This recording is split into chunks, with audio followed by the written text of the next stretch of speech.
All right, you guys, welcome back into another One Piece poll video. So, as you can tell, this video is going to be a little bit shorter than usual. Am I sick? No, I'm just lazy. You know, break weeks, man, they hit like a freaking truck. So, I was relaxing a little bit, so I got a little bit rusty on the poll game. But we are back and at it with two, I would say, semi-important polls, topics we should be discussing. So, just in case you're new here, how this works is that I like to hold polls over on the community tab on this channel. And the main reason why, and the main reason I like talking about these polls is because I'm just one guy, right? I'm just a random One Piece YouTuber, a guy with the camera and a microphone. That's how I usually describe myself. And I have my own beliefs. I have my own opinions. I am in my own echo chamber. So I do think it is good to see what these poll results are, because that is how the general community feels about certain theories or certain ideas or topics. So yeah, here we go. Let's rip off the Band-Aid and get right into it with our first out of two polls. We got the big old Nami question.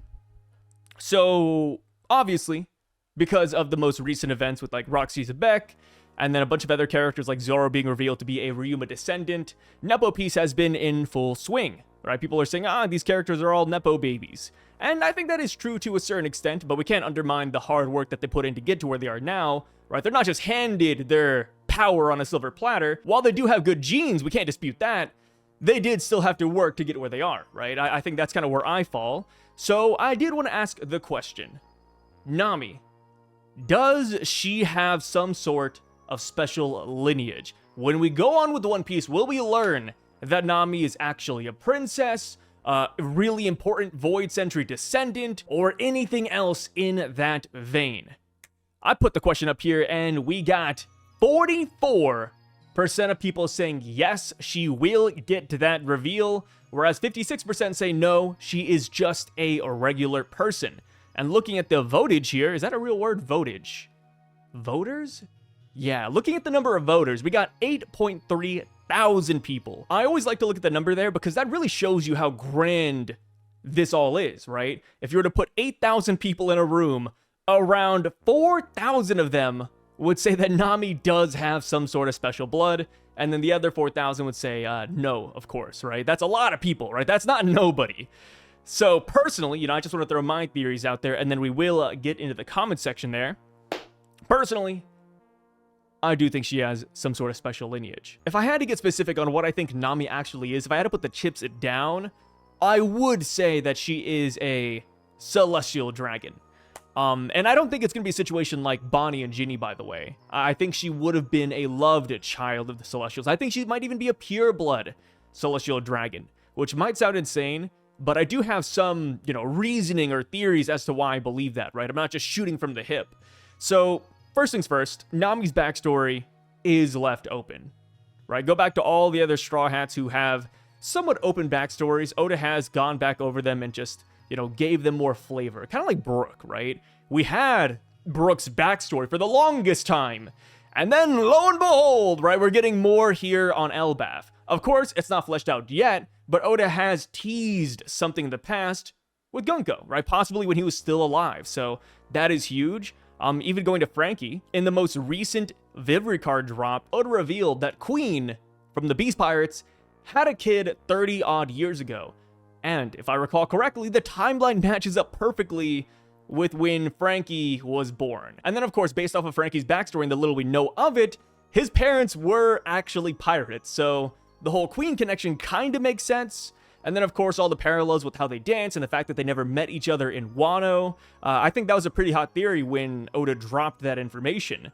Is it confirmed? No. But it is just kind of dangling there, right? We just need somebody to ask Oda about Queen and Frankie in an SPS, and then he can clear the waters on that. And then, of course, going to another Wano SPS, he revealed that Zoro was a Shimotsuki, right? And then go back to Sanji. We had his backstory at the Baratier, and then boom, we had Whole Cake Island, right? We're just getting more and more backstory as time goes on. And even with Luffy, we had multiple backstories of Luffy already, with Shanks, with Sabo, Ace, and Don. And I guarantee you, when we get the Dragon flashback, we're gonna get more of Luffy's childhood when that all happens. So Nami, in my opinion, getting more backstory just makes a lot of damn sense to me. And then going back to Nami's origins, she was found at Oikot Village, which, you know, flip Oikot over, it's just Tokyo, which is kind of funny. And she isn't even Belmare's child. We gotta remember that, right? Belmare is technically her mom, but blood mom, no.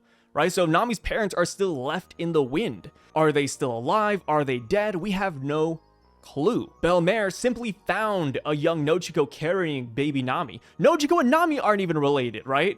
So there's still a lot of mystery there that Oda could revisit at a later date. We still do not know even what happened at Oikot Village, right? You know, was there a raid? People speculate that maybe a God Valley type of game was actually held over there. We have no clue. And going back to the origins of Nami, right, the conceptual artwork, Nami has been a consistent throughout all iterations of One Piece. Even before it was named One Piece, we had, you know, Nami clones in existence. And one thing I do like to go back to is, I believe it's called The Tale of a Boy and a Dragon, or Land and the 10 Dragons, or something like that. You know, I'll have the image right here so you guys can see it. But in that iteration, we had Shanks in there as well, and he was the captain of the knights.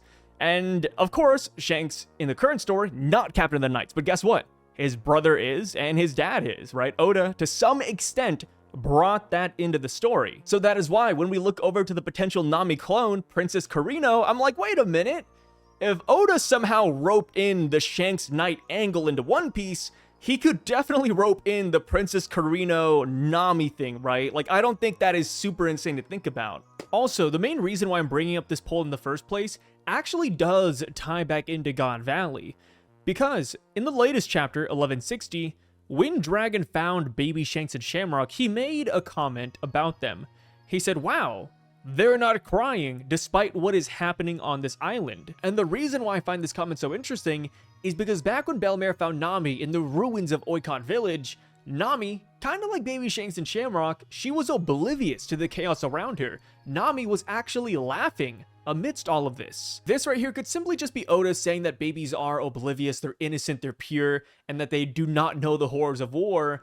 Or this could just be a weird celestial dragon trait, where babies don't mind death and destruction. Of course, that's a little bit of a stretch, but I just wanted to bring up why I decided to hold this poll in the first place. I found that connection kind of interesting. Another quirk about Nami that makes me believe that she might be a celestial dragon is the fact that she is inherently greedy. She loves money, she loves stealing money, she cares about money. Celestial dragons are kind of the exact same way. Of course, when Nami does it, it's a lot cuter, right? We give her a pass when it comes to that. But for celestial dragons, it's more like, right? Because they already have the money. Of course, that could just be a quirk that they share. That doesn't, you know, outright mean that she is a celestial dragon.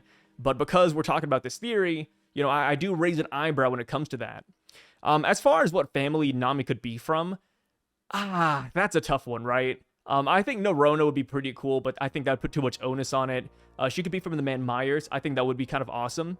Man Myers will be getting a lot of exposure here in Elbaf, right? With Gunko, with the Man Meyer girl, who's a part of the Holy Knights as well.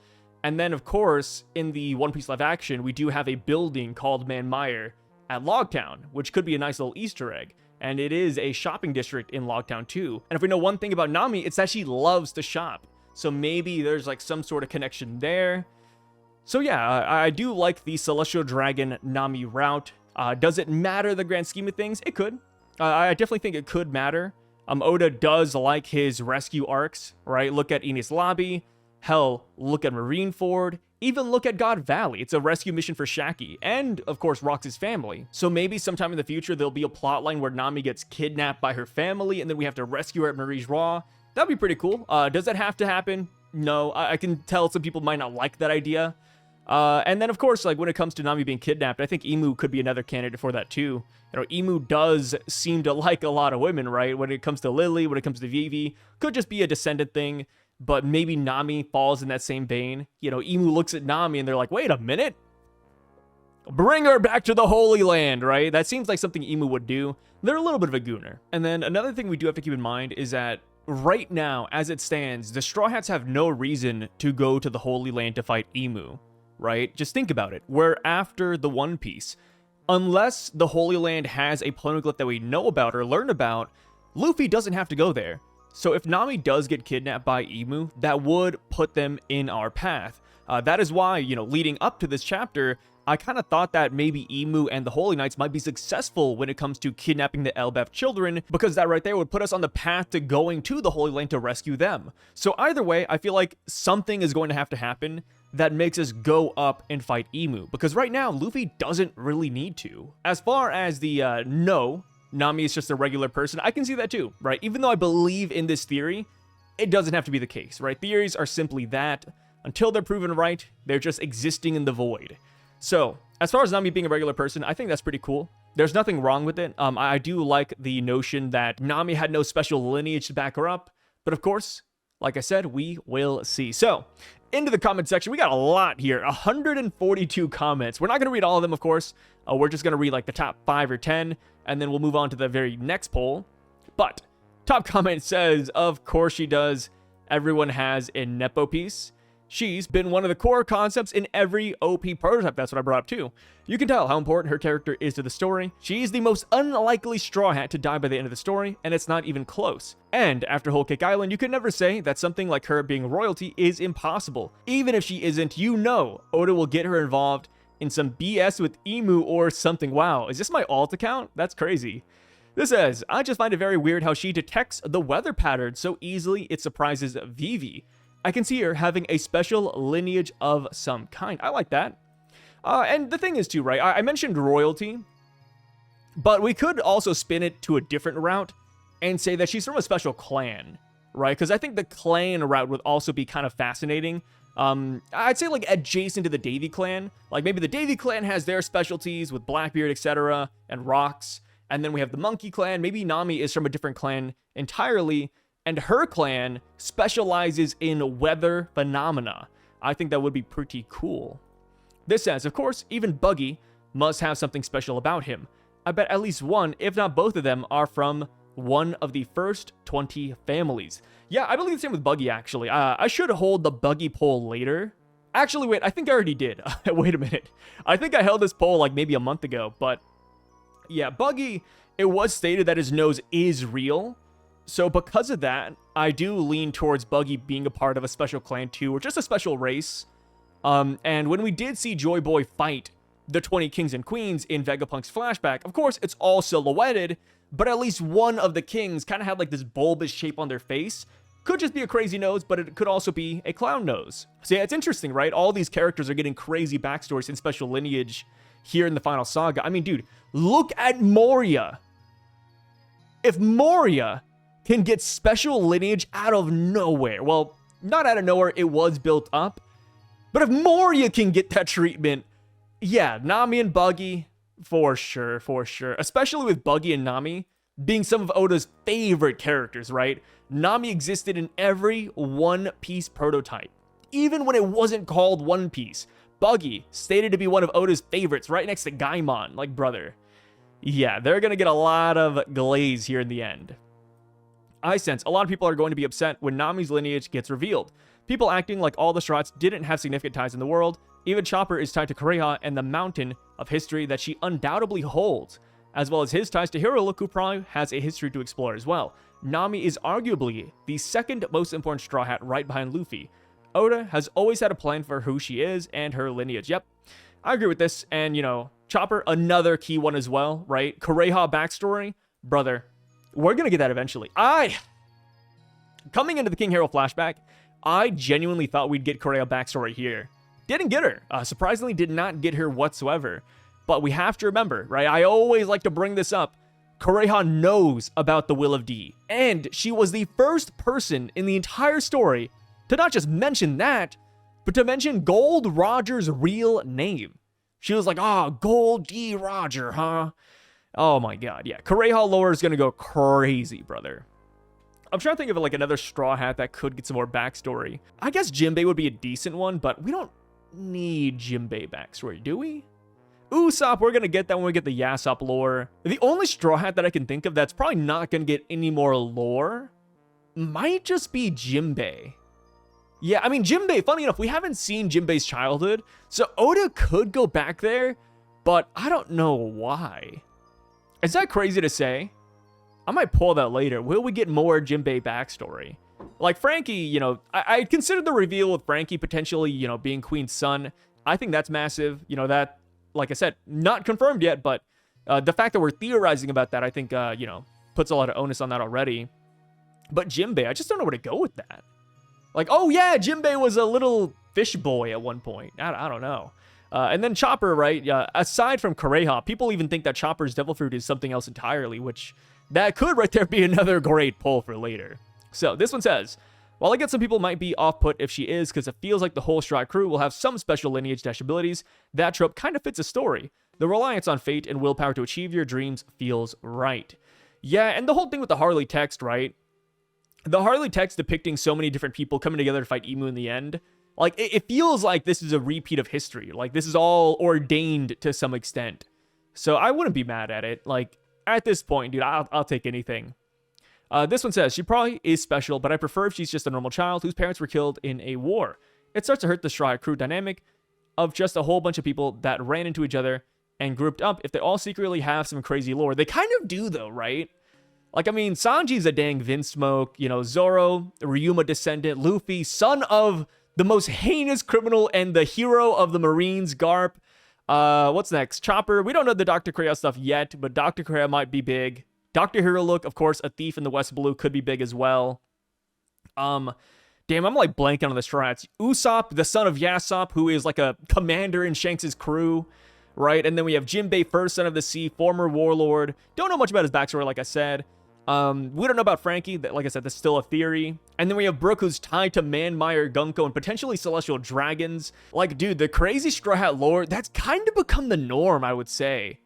I know people might feel like off-put by it, and that's fine, right? At the end of the day, that's a subjective opinion, right? If you don't like Nepo piece, or, you know, quote Nepo piece, right? You want to put that in quotations. I think there's nothing wrong with that. Like, it's all just preference in the end. This says, I personally think that the island that Nami was found on by Belmare was an island that the hunting games occurred. And maybe, just like God Valley, the Celestial Dragons found something special on that island to cause the hunting games to occur there, and has got something related to Nami's abnormal weather sensing ability. I remember back during the Strong World film with Shiki, which is one of the first movies that Oda actually played a key role in. Shiki did say that Nami's navigational abilities were above the average human, right? Like, Nami does have, like, crazy weather recognition. It's nuts that so many people are bringing this up. I like that. This is something that kind of slipped my mind, but you guys are on the money with that. Nami does have crazy weather abilities. This says, she's a normal Kuja warrior, in my opinion. Potential candidate for leader of the island, either by lineage or maybe she could achieve it in her future, the first of her actual family. I kind of think that's the one lady with orange hair from Rox's crew, but besides the point. Her hockey? Strong punch Luffy good. She would be the only one out of the OG5 that didn't. Sanji's the prince, Usopp's dad, monkey family, Zoro's lineage. She most likely has something. Yeah, I agree. I just feel like I said, it's par for the course at this point. Like, I think I would be more shocked if Nami was regular. Oh yeah, I've been forgetting about Robin this entire time. Oh man, it's been biting at the back of my mind. It's like, wait a minute, there's one more Straw Hat. There's one more Straw Hat. Robin, Devil Child of Ohara. Yes, she has the crazy Ohara lore. The only survivor that can read the poneglyphs from that island. Of course, we have Jaguar D. Saul now, but yeah, Robin, some good stuff there. She probably is linked to Emu in some way, and will be the most suitable vessel for Emu, even better than Gunko. Luffy fights Emu to save Nami, but Nami has already been saved once by Luffy from Arlong, so I don't know. Thanks for reading. Yeah, I kind of like how this is a common mindset, right? I mentioned it. I think one or two comments mentioned it up there too. Nami being kidnapped, like that's... I'm gonna admit it, right? Like, do I like the kidnapping trope? Not exactly, but I think it does set up for some pretty good scenes. Like, you know, I Want to Live is great. Even thinking back to Strong World again, Shiki kidnapped Nami, and the message that Nami left Luffy, I was like, yo, that's some good stuff. That's some good writing right there. Oda hinted at it already, but I don't think it's relevant to the story, like Zoro's lineage being dropped in the SBS. Yeah, I could see that, right? Oda could drop the Celestial Dragon reveal or the Princess reveal later, and it might not matter at all, right? It could just be a cool little nod, or it's just cool lore building. This says, she can nullify Luffy's blunt immunity Fist of Love style, has beyond logical observation -- prediction of weather, even while sick, not capable of thinking, plus canonically has shown Conqueror's lightning with Jinbei reiterating it, and she isn't even a fighter. Yeah, This is tough, though. Like, Nami punching Luffy and the Conqueror's Hockey thing. Like, One Piece is tough, right? Because there are a lot of gags in it. But it's also like, wait a minute. Are these gags or is this for reals? I think that's a genuine question to ask sometimes. Because, like, yeah, Jinbei's like, oh, is that Conqueror's Hockey? But it's like, okay, I know that he could just be memeing about that, right? And then, like, the whole thing where, like, the female character hits the protagonist and they're, like, super injured. That's, like, a running trope in anime, right? We got that with Goku, which, you know, he kind of jokes about it, though. And then we have that with, of course, Naruto. Luffy being the exact same way with Nami. Like, that's not super shocking, but yeah, I think this is something good to bring up, right? Like I said, this could be something, could be nothing. I'm pretty 50-50 on that one. Nami definitely has special lineage. Her backstory is similar to Sanji in a way, though we still don't know her background prior to our long arc. Just like Sanji has a second backstory connecting to Germa, Nami will also have a second backstory explaining her origins in the kingdom she was rescued from by Belmare. Nami is the only one out of the East Blue Five who hasn't been revealed to have special lineage or connection, and considering she's the third most important character on the Straw Hats next to Luffy and Zoro, Nami would definitely have something special in her too. I believe it is far too likely for Nami to be a victim to Nepo Peace, but I'm hoping she's just a normal commoner. Maybe not a celestial or whatever, but special, sure. 1, she was found, and Oda has left an opening for more backstory. 2, maybe Mini God Valley and okay, yeah. Looks like everybody's kind of just repeating the same things, and I think we're all kind of on the same boat for the most part. 3, she has orange hair, so cross between a redhead and white hair. I don't think I can remember anyone else with red hair, but maybe shades of brown. It's more likely a race we haven't met, or not one you listed above. More like weather people, time people, or direct descendant of Joy Boy, etc. But I'm probably wrong on all accounts, except for the possibility of Oda giving us backstory to her if he feels like he has time for another tangent. I think he will. Like, Oda really cares about Nami's character. I mean, I think most of the fan base does, right? I'm saying that like it's an Oda-only thing, but yeah, I think he will flesh Nami's backstory out more. Special lineage, celestial dragon, special clan, weather people, maybe even a tie to a ancient weapon would be pretty cool. We do know that Uranus, to some extent, is a sky weapon. Was it the weapon that destroyed Leloucia? That's still, like, up in the clouds? Up in the clouds, Leloucia, huh? Yeah, right? Like, when you think about Leloucia, we all assume it's due to the work of Uranus, but we don't know. Like, Oda silhouetted it. He never name-dropped Uranus when that all happened. So maybe if it's all weather-related, that could be where Nami ties in. And it's funny, I'm, like, rewatching Pirates of the Caribbean right now. She kind of reminds me of Calypso, right? Calypso controls the weather and brought, like, a rainstorm down during, like, their final battle against Davy Jones. Maybe Nami does that. Imagine we go into war, and then Nami's like, hey, let me bring whirlpools in. Because Nami could do that, technically. Right? Nami has such great control over the weather with their climate tech that she could technically create a whirlpool. So, second poll. Not as interesting as the first, I think, but here we have it. Is the Yamato cover page story over? So I ask this because in all prior cover page stories, most of them at least, Oda never just says, hey, we're done here, right? We're done, time to move on. He doesn't say that. Instead, he drops a volume and then he just kind of moves on. So I think it is appropriate to ask, now that Yamato has traveled from the flower capital all the way to Yasui's grave, all the way to Moria's grave, and then all the way to Odin's grave, is it over? Right? Because this is a pilgrimage. Will this extend beyond? I had to ask. 25% of people out of 7,000 votes say, yes, we are done here. We're going to the next one. Whereas 75%, huge gap here, say that no, it's not over. There is more to come. Personally, I hope it's not over. I love the Kozuki Moria reveal. You know, unironically, I think that's one of my favorite reveals of this year, just because of how random it was, just because of the implications, how hype it was. It's just the Moria thing, man. I still think about that and I smile. I can't say that for a lot of things, but you know, if I ever want to like brighten my day, I think about Moria and I'm like, wow, that's some good stuff, Oda. Thank you. But as far as Yamato's page goes, think about the possibilities here, right? We still have Kaido and Big Mom's fates, which has not been revealed yet. Are they dead? Are they alive? Are they still in Wano? Are they in the volcano? Are they in ancient Wano? Because that was a big theory, right? The minute we learned that Pluton was in ancient Wano, people were like, yo, like they literally fell down there. Like that's where they are. And then, of course, we have so many outside threats that could come to the island that should be coming to the island. Cross Guild, they need the poneglyphs. Crocodile always wanted Pluton. His plot back in Alabasta was to get Pluton. Guess where Pluton's at? The same place where one of the road poneglyphs they need is at. Wano.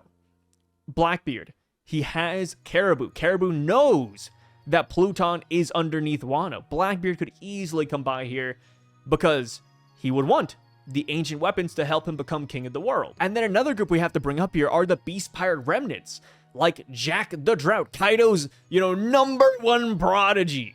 And then, of course, we have Black Maria, we have Sasaki, and etc. It's like, yo, Yamato already collected Page 1 and Ulti into her group. Who's to say she doesn't do the same with the others? Of course, they could lean more towards Kaido, be more loyal to him. But, if Kaido's not around and Yamato, Kaido's daughter just shows up, boom. I'm going to recruit you guys. I think the only one that wouldn't join Yamato off rip would be Jack. Because I feel like Jack and Kaido have like this father and son relationship. It's kind of odd, right? But yeah, I could see Jack being very loyal to Kaido. So maybe he wouldn't join, but maybe, Sasaki would. Right, Sasaki, he was good friends with Denji, though, right? I felt really bad for Sasuke. I don't know if you guys remember the scene, but when Denjiro was pretending to be Kiyoshiro, one of Orochi's henchmen, Sasuke wanted a drink with that guy, right? Like, they were good buds, man. So I felt really bad when he got betrayed. So maybe now, kind of like how Page 1 and Ulti changed their ways, maybe if Sasuke changes too, he can finally share that cup of sake with his good friend Kiyoshiro. Another thing I got to bring up here, I'm sure somebody in the comment section will bring this up too, but in this cover page, the latest one where Yamato returns to Wano, the flower capital, we surprisingly don't see the Straw Hat flag. Somebody brought up the fact that last time we saw this, the Straw Hat flag was up, but now that we're returning, it's not here anymore. That could be a mistake, right? I think mistakes like that happen pretty often, and there's nothing wrong with it. But if that was on purpose, maybe somebody's already here, which I'm kind of iffy on because I feel like a Blackbeard or Buggy showing up right away, like they wouldn't tear down the flag off rip. And then if they really were here, causing a ruckus, then we'd probably see some fires in the background, right? We'd probably see like buildings being torn down or something. Another character we could get revealed here in Wano, of course, would be Moria. I kind of put Moria in the same boat as Cross Guild, right? I think Moria could easily join them because of Perona's connection to Mihawk. But yeah, I think Moria coming here too would be pretty cool. But again, I don't know about the Straw Hat flag. Like, that doesn't make any sense yet. Could be something, could be nothing. So, on to the comment section, they say Yamato cover story will never end. Imagine that! Dude, if Yamato's journey never ends, like, this is the cover story until the end of One Piece, that would be so funny. I mean, funny in, like, a twisted sense, right? Funny because, like, every time we tune in, it's like, here we go again, guys. Yamato's, I don't know, dancing naked on the streets. Yeah. Another thing, too, another ending, or thing we could get, is Yamato leaving Wano. All right, Yamato setting sail, I think, would be a great ending. Kind of like what Oden did, right? She wants to repeat Oden's journey. Boom. Oden wanted to leave Wano. He did. Maybe Yamato does the same. Oda's twisted desire to prolong this boring-ass cover page story will never end. That's kind of funny. I wish it was over, to be honest. I love that this is the sentiment. See, this is great, right? So many people want this to end, yet we all know it's not over. That is hilarious. There's more to come. I actually really enjoyed Yamato as a character, so I hope we continue to get more of her, honestly, even though I know other people don't really like her character. I love Yamato's character. I do. I'm one of the few psychopaths out there that actually wants Yamato to join the Straw Hats. Like, join, right? Because people, they look at Yamato and Kinemon and Vivi, and they're like, oh, they are Straw Hats, Sai, what are you talking about? Yeah, they're Straw Hats, let's go! And it's like, okay, guys, you know what I mean. Like, when I say become a Straw Hat, it's like, yo, they're jumping on the ship and they're traveling with us. Yeah, I hate bringing that up because I'm like, hey, who's gonna be the next Straw Hat, guys? Is it Vivi, Yamato, Loki, etc.? And they're like, Sai, but Vivi's a Straw Hat already! It's like, okay, guys, when will she jump on the ship? When will she actually be with us for like an extended period of time, right? I still have false hope of Blackbeard or Buggy potentially with Kozuki Moria coming to save us from this boring ass cover page story. At this point, it feels like tradition. That's crazy. Tradition to be disappointed every week. The Yamato cover story will never die. The cover story opened with Onigashima sinking, and we haven't seen that quite yet. Assuming that happened in the future. We've got more to go still. Oda will undoubtedly tie it into the current story. Funny enough, I thought this already happened. I thought this just happened beforehand. I didn't think it was like a flash forward. I think it just like got pushed off and we just didn't see it. But I could be wrong. I could be wrong. Imagine this cover story still continuing on to the next arc and nothing more happens. She'll probably be in Wano until the very end of the series. Yeah, the final war is happening. Pluton's released and we're still following Yamato. Like, oh, here's Yamato eating some pie. Here's Yamato using the bathroom. Yamato's hanging out with Sukiyaki. You guys loved him. Nah, bro. It's going to lead to something big. Maybe about Pluton or Blackbeard, since the story has a cool title and has been going on for a while. I hope it's going to end with something awesome. Okay, wait a minute. Cool title. I agree with you. Cool title, though.